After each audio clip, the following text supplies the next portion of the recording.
What's up mga bay? Good morning sa inyong tanan mga bay. So karon mga bay, unang adlaw na to karon mga bay sa unang project na to nga atong himuon diri sa Siargao mga bay. Okay, first day man na to karong adlaw mga bay. Before ta mo trabaho diha mga bay, lugod-lugod sa ta diri mga bay, maligo sa ta diri mga bay kay para presko ta pag-abot sa trabaho mga bay, dili kay init tamtong init ba no? Yes mga bay, lahi ang kainit diri sa Siargao mga bay ug didto sa kainit sa Butuan mga bay. Kay ang kainit dito sa Butuan mga bay, kaya ra nako na mga bay nga walay pandong-pandong mga bay. Kay diri sa Siargao mga bay, doble kainit diri mga bay. Dili basta-basta mga bay, magpandong ka arang init gyapon mga bay, sakit kes panit mga bay. Pero believe ko sa mga kanog kana diri mga bay, kay ila ra manghukas-hukasan mga bay, labi na mag-drive silang mga motor mga bay, maghukas-hukas ra og busa mga bay, dili lang kana mga bay.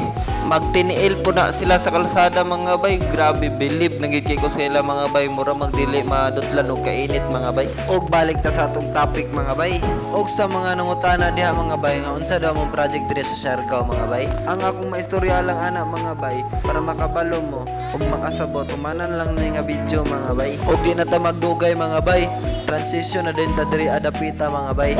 Okay, humana man tagpangandam diha mga bay, di na ta maglangay. Arat na rin ta diri dapita mga bay. Arat ta sa lugar kung asa ta mo trabaho mga bay.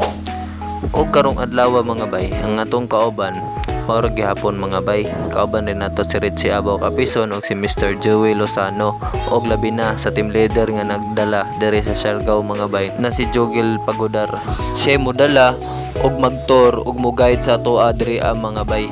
Kay siya may swito og siya ang taga diri mga bay. Og diri adapita mga bay, nisakay na dami diri og taxi mga bay. Taxi lang sa meron mga bay kay wala pa man may service ron.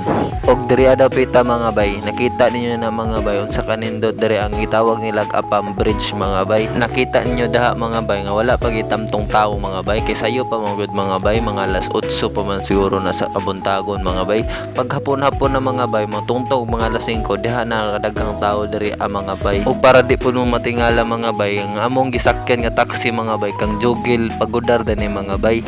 Mao ni tawag diri sa Siargao mga bay, taxi call mga bay. Sheesh! Og di ta magdugay mga bay, diri adapita mga bay, ni tirahan na din sa team leader da mga bay. Og ikapoy naman ko og voice over diri mga bay. Time lapse ta mga bay.